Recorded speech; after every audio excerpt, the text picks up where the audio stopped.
If you have examined and thought about the issues presented in the survey of Temple College students' political attitudes, as I suggested in part 16 of this video lecture series, you probably have determined which issues presented the order-freedom conflict and which presented the equality-freedom conflict. Let's use these two conflicts to advance our analysis of American political thought. Rather than treating a person's views on order versus freedom and equality versus freedom on separate unidimensional continua, we can treat the equality-freedom continuum as a horizontal axis and the order versus freedom continuum as a vertical axis, as illustrated here. This provides a means to represent competing ideological viewpoints in a two-dimensional way. Note that American liberalism occupies the center of this two-dimensional space.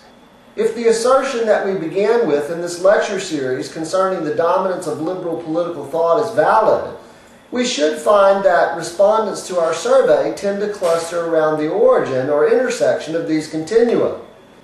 By computing the average position of each respondent on order versus freedom issues and their average position on equality versus freedom issues, we can represent each respondent's political attitudes as a plotted point in the two-dimensional space.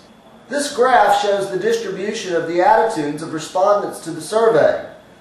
Do the plotted points tend to cluster around the center of the two-dimensional space? Clearly they do. Does this distribution prove our hypothesis concerning the dominance of liberalism? No, but it does provide some evidence to support it. Remember, the survey only sampled Temple College students, not the American population generally. However, other studies have confirmed this finding for the broader population. The distribution of political attitudes clustered around the center in this manner probably explains why politicians are reluctant to take strong positions on issues one way or the other.